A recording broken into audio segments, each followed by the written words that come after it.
Hello and welcome to yet another small currency farming guide that is going to basically help anyone who is a beginner and higher level, of course, to earn just a little bit more currency and how to juice maps properly or in a way that might be maybe common, maybe uncommon, but just to show it how it works. Now, this method basically requires you to do at least tier 13 maps. It is best if you can do tier 15s.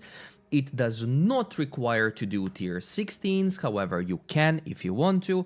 And tier 14s are basically just a byproduct. So if you get some, you can do some. It doesn't really matter.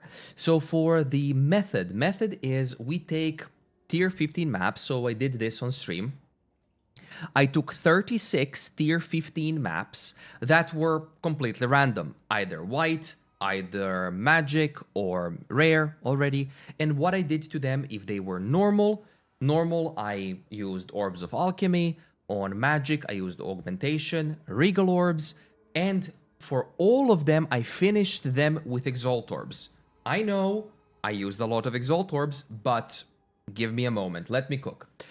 When it comes to the currency and how it works for maps, on prefixes, you can get mods, like as an example, increased rarity, amount of chests, additional packs. You can get something like monsters being... oh, this is only suffix, sorry.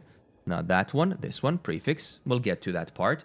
Additional packs of guards, more rarity, pack size and such. So prefixes is basically to earn more currency and to get more monster packs, while suffixes make the enemies stronger, but they give you waystone drop chance and a little bit more of like rarity and such. However, every modifier in PoE 2 gives more to like rarity on the monsters. So every mod is just, it goes, I don't know if it goes multiplicative or if it goes something higher or if it goes additive, but basically, the more mods you have on the map and the more mods you have on the monster, that means the more currency you could possibly and loot get from that monster. So that's in short.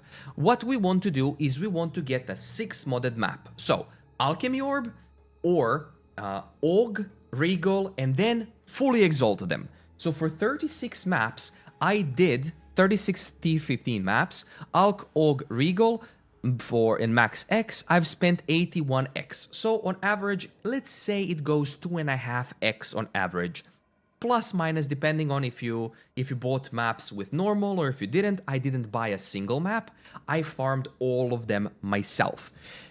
Then, after you get all of them 6 mods, 3 prefix, 3 suffix, next thing you want to do is you want to get Distilled Guilt. The reason why we do Distilled Guilt is because it gives us pack size. So you want to use 3 Distilled Guilts to get as much pack size as you possibly can. Now then you would ask me, okay Heavy, why don't we do Distilled Ire? Greed is rarity. So why don't we do like Greed is rarity, as you can see. Distilled Ire for magic monsters or Paranoia for number of rare monsters. Paranoia is basically expensive. That's like 3, 4, 5x per Paranoia per map is like 15. It's not worth it. Then why not Ire? Because Ire is just too unreliable. As even if you go with your map mods, which I'll explain later, even if you go with map mods, it is still unreliable that you're going to get anything and it doesn't increase the rare monsters. However, the pack size with Guilt increases all monsters. So yes, you do get a little bit less magic, a little bit less rare, but you get more of everything. So in my opinion, this has been, in my testing, a very, very good mid option to do things. If you want to test them out differently, feel free to. I wouldn't want to like do more than this every map. So I basically use these, and these are 137 guilds for 100 exalts, so that's 1.37. So I spent 108 guilds for 79. I've also spent 36 Vaal Orbs, which is around 6x. I think they are 6 to 6. And to To do it all, you just basically corrupt them. So you instill them fully, and then you just corrupt them. Here we go. Boom. If it turns into a 16, great. If it turns into a 14, whatever, you can use it. If it keeps 15, check with Alt. Is it the same? Is it more modifiers? Is it less modifiers? Now, what can this roll? It can roll all prefixes. So Vaal Orb can put those 3 suffixes into 3 prefixes. It can swap them to suffixes. I think I have some here. There we go. It can swap them to suffixes. So prefixes become suffixes. Or it can give it up to 10 modifiers. I think one of these has rolled into like 10 modifiers, which is like insane. So it can roll 10 mods as well. Or maybe I have done it. 2, 4, 6, 8, 9. This one has 9. Right, so it can roll 10 mods.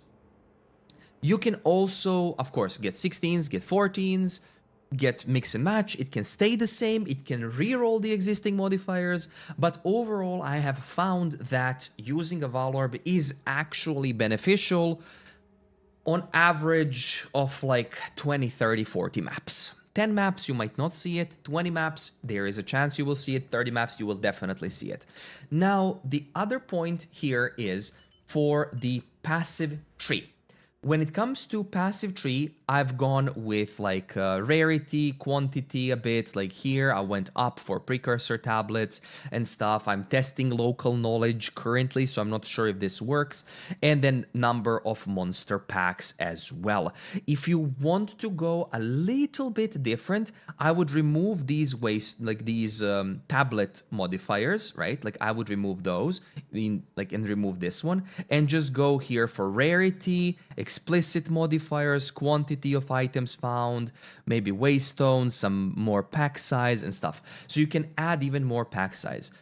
If you want to go, you can go with Corrupted Infusion. They get an additional corrupt. I don't like this one, as you can get, as an example, from a map that's safe, you can immediately get a map that has minus resistances. It can change the map.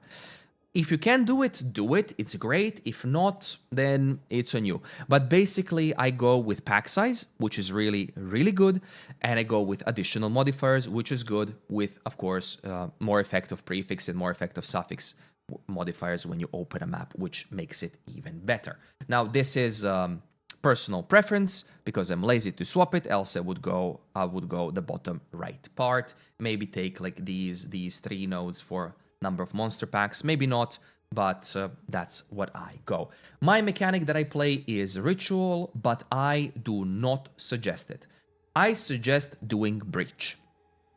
Now, we are getting Delirium, guaranteed we get Delirium Splinters, that's fine.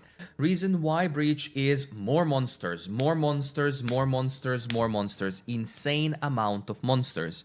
Then, if you get a Breach Stone, you can either sell it or you can do Zesht, get the all difficulty, get like monster density here, Rising Pyre, and get like either double splinters or you can do like Catalyst with Soul Eater. I wouldn't recommend this one that much. Crumbling Walls is an amazing one. So then you would go Grasping Hands for pack of magic monsters for additional pack.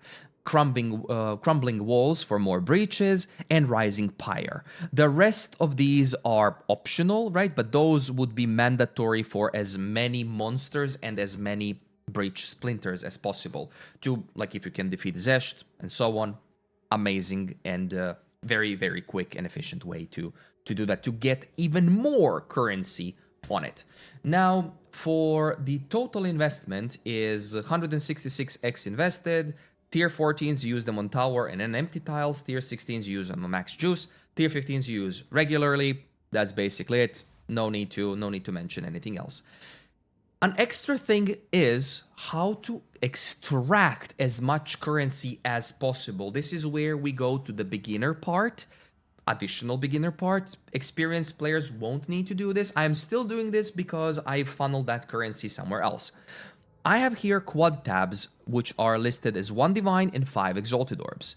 What I do is, whenever my bags are full, I leave the map, I identify items with Doriani, I put them in a quad tab, I call the tab 1 Divine, so every item costs 1 Divine, it gets put on the trade website. If something sells, awesome. I don't even check the modifiers. I don't even care about anything.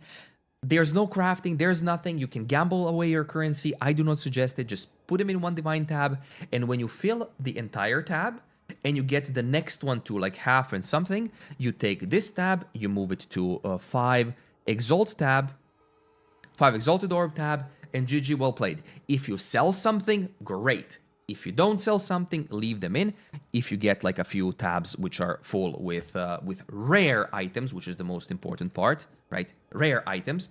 If you fill them, then you go to someone's not favorite thing, but it is useful. You go to TFT and you go bulk gold want to sell PoE2 channel, where you can see here item level 80 sells for like 30x. You can sell 77 to 80 for like total of 55. So you can get between 20 or 30, 20 to 30x for one quad tab of rare items, full quad tab with no spaces. Why is this important? Because you will, by doing 5 to 10 of these maps, fill at least 1 to 2 quad tabs. Yes, you will leave the map, you will enter the map again, yada yada, blah blah blah. But even if you sell one item out of these for one divine, maybe it will happen. Awesome. Do not try to extract as much as possible. I've tried it, it's not worth it. I've had an item that was being sold for 5x. I price checked it. I could have gotten 20. It was staying in my inventory for like 3 days, and I sold it for 20. For like, I waited 3 days. No, don't try to extract money from it. The only time you should try to earn as much as possible on those items is if you put an item and you have like a list of people spamming you for an item. That means you've underpriced your item. So don't do that. Next thing, my item filter is going to show you different things, how they should look like, the ways and other things. So you can download my item filter in the description below. But what is important on my item filter is, oh yeah, that I was moment of zen, sorry.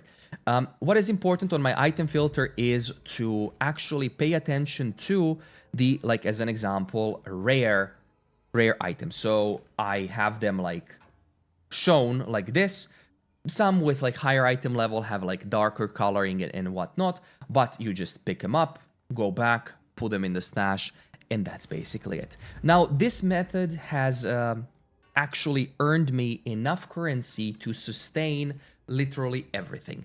To sustain maps, to get like more gear, to get better gear, to upgrade my gear, to get divines for things. I am still playing Ritual. I did not invest a single exalt in Ritual tablets. I am playing Ritual what I get. That's how I do it.